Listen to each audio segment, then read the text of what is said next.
ಸ್ನೇಹಿತರೆ, ಈ ದಿನ ವಿಶೇಷವಾಗಿ ಕರ್ನಾಟಕ ರಾಜ್ಯ ಧಾರ್ಮಿಕ ದೇವಸ್ಥಾನಗಳ ವಿಭಾಗದ ವತಿಯಿಂದ ಆದಿಶಕ್ತಿ ಚೌಡೇಶ್ವರಿ ಅಮ್ಮನವರ ಒಂದು ದಿವ್ಯಕ್ಷೇತ್ರದಲ್ಲಿದ್ದೀವಿ, ಉಳ್ಳಾಳ ಭಾಗದಲ್ಲಿ. ಇಲ್ಲಿ ಒಂದು ವಿಶೇಷತೆ, ಒಂದು ಮೂಲ ಪವಾಡಗಳು ಮತ್ತು ಬರೋಂಥ ಭಕ್ತಾದಿಗಳಿಗೆ ಏನು ಒಂದು ಸಂಕಲ್ಪ ಮಾಡಿಕೊಂಡ್ರೆ ಒಂದು ಕಾರ್ಯಸಿದ್ಧಿ ಆಗೋಂಥ ಒಂದು ಲೈವ್ ಮುಖಾಂತರ ತೋರಿಸೋ ಒಂದು ದಿವ್ಯ ಕಾರ್ಯಕ್ರಮ.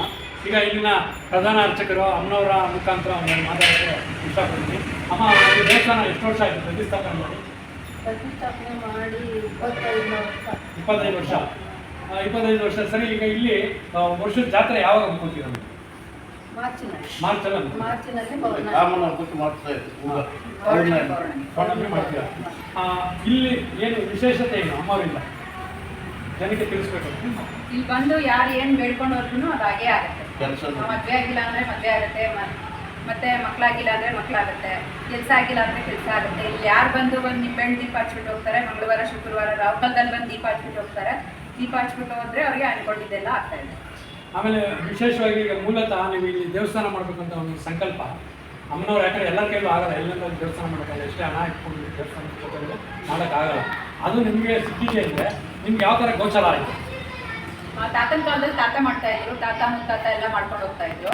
ಅದಾದ್ಮೇಲೆ ನಾವು ಸ್ಕೂಲ್ಗೆ ಹೋಗೋವಾಗ ರಜಾ ಬಂದಾಗ ಮಾತ್ರ ಅಜ್ಜಿ ಮನೆಗೆ ಹೋಗ್ತಾ ಇದ್ವಿ. ಅಜ್ಜಿ ಮನೆಗೆ ಹೋದಾಗ ಅಮ್ಮ ನಾನು ಬರ್ತೀನಿ ಕರ್ಕೊಂಡೋಗು ಅಂತಾನೆ ಹೇಳ್ತಾ ಇದ್ರು. ನಾವು ಸ್ಕೂಲ್ ಹೋಗೋವಾಗ ಚಿಕ್ಕ ಮಕ್ಕಳು, ನಮ್ಗೇನು ಗೊತ್ತಿಲ್ಲ. ಆ ಟೈಮಲ್ಲಿ ನಾನು ಬ್ಯಾಗಲ್ಲಿ ಹಾಕೊಂಡು ಅಮ್ಮನ ಎತ್ಕೊಂಬಂದ್ಮೇಲೆ ಅಮ್ಮ ಬಂದು ಕಳಿಸ್ದಲ್ಲೇ ಪೂಜೆ ಮಾಡ್ತಾ ಇದ್ರು. ಇಷ್ಟು ವರ್ಷ ಆದಮೇಲೆ ದೇವಸ್ಥಾನ ಆಗಿ ಪ್ರತಿಷ್ಠಾಪನೆ ಆಗಿ ಪೂಜೆ ನಡೀತಾ ಇದೆ. ಸ್ನೇಹಿತರೆ, ಈಗ ಕೆಲವೊಂದು ಕ್ಷೇತ್ರಗಳಿಗೆ ಅದಕ್ಕೆ ಆದಂಥ ಒಂದು ಶಕ್ತಿಗಳು ಇರ್ತದೆ. ಈಗ ಎಕ್ಸಾಂಪಲ್ ಇವತ್ತು ನಾನು ಈ ಕ್ಷೇತ್ರಕ್ಕೆ ಒಂದು ಭೇಟಿ ಕೊಟ್ಟಾಗ ಆ ವೈಬ್ರಿಂಗ್ ನಮ್ಮಲ್ಲಿರೋಂಥ ಆಗ್ನೇಯ ಚಕ್ರಗಳಿಗೆ ಒಂದು ಎನರ್ಜಿ ಕ್ರಿಯೇಟಿವ್ ಆಗುತ್ತೆ. ಅಂದರೆ ಈಗ ನಮಗೆ ಗೋಧೂಳಿ ಸಮಯ, ಬ್ರಾಹ್ಮಿ ಮುಹೂರ್ತ, ಏನೋ ಒಂದು ವೈಬ್ರಿಂಗ್ ಕ್ರಿಯೇಟಿವ್ ಮಾಡ್ಕೊಳ್ಳೋಕ್ಕೋಸ್ಕರ ನಾವು ಒಂದು ಜ್ಞಾನ ಇದನ್ನು ಮಾಡ್ತೀವಿ. ಆ ಥರ ಒಂದು ಕ್ಷೇತ್ರಗಳಿಗೆ ಎಂಟ್ರಿ ಕೊಟ್ಟಾಗ ಅದೇ ಆದಂಥ ಒಂದು ಶಕ್ತಿ, ಆ ವೈಬ್ರಿಂಗ್ ಇದ್ದರೆ ಒಂದು ಎನರ್ಜಿ ನಮ್ಗೆ ಆಟೋಮೆಟಿಕ್ಕಾಗಿ ಗೋಚಾರ ಶಕ್ತಿ ಫಲಗಳು ಕಾಣಿಸ್ಕೊಳ್ತದೆ. ಅದು ಇವತ್ತು ನನಗೆ ಅನುಭವ ಆಗಿದೆ. ಅಮ್ಮನವರ ಒಂದು ತೇಜಸ್ಸೇ ವಿಶೇಷವಾಗಿದೆ.